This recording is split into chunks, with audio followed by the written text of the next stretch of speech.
దొంగల రాజ్యం దోపిడీ రాజ్యం దొంగల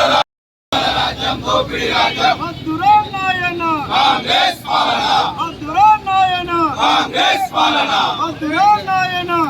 వెంటనే రద్దు చేయాలి అద్దురానాయన కాంగ్రెస్ పాలన అద్దురానాయన కాంగ్రెస్ పాలన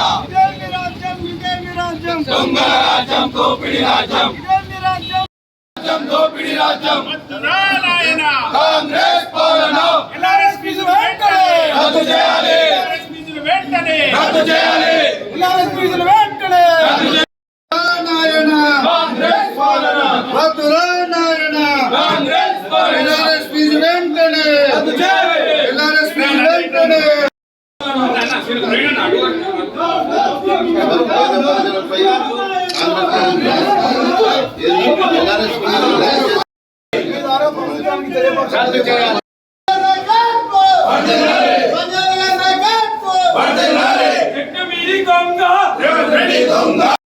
కాంగ్రెస్ పాలన కేసీఆర్ గారి నాయకత్వం వర్ధిల్లాలి కేసీఆర్ గారి నాయకత్వం వర్ధిల్లాలి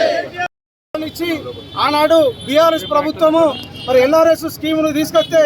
అనాథరితమైన ప్లాట్లను రెగ్యులరైజ్ చేసుకోవాలని చెప్పానని ఎల్ఆర్ఎస్ స్కీమ్ను పట్టుకొస్తే కాంగ్రెస్ ఆ రోజు ఎన్నికల్లో గెలవడానికి కోసం మోసపూరితమైన ప్రకటనలు చేసి ఎల్ఆర్ఎస్ ప్రభుత్వం మేము అధికారంలోకి వస్తే ఎల్ఆర్ఎస్ పూర్తిగా రద్దు చేస్తాము, పేద ప్రజలపై ఎలాంటి ఒక్క రూపాయి భారం పడనీయమని చెప్పని ఆనాడు ఎన్నికల్లో చెప్పారు. ఎన్నికలు అయిపోయిన తర్వాతనే వాళ్ళ ముసుగు తీసి ఈరోజు మళ్ళా ఎల్ఆర్ఎస్ అనేది తీసుకొచ్చి పేద ప్రజల మీద భారం మోపమని చెప్పిన వాళ్ళే మళ్ళీ అదనంగా 20,000 కోట్ల రూపాయల ఫీజులను ఈ ఎల్ఆర్ఎస్ మీద దండుకోవాలని చెప్పని ఆలోచన చేస్తున్నారు. బీఆర్ఎస్ పార్టీ రాష్ట్ర శాఖ ఇచ్చిన పిలుపు మేరకు ఇలా జగిత్యాల పట్టణంలో మున్సిపల్ కార్యాలయం వద్ద ఎల్ఆర్ఎస్ ఫీజులు రద్దు చేయాలని చెప్పని ఒక నిరసన ధర్నా కార్యక్రమాన్ని చేపట్టడం జరుగుతుంది. ఇప్పటికైనా కాంగ్రెస్ ప్రభుత్వం మీరు ఎన్నికల్లో ఇచ్చిన హామీని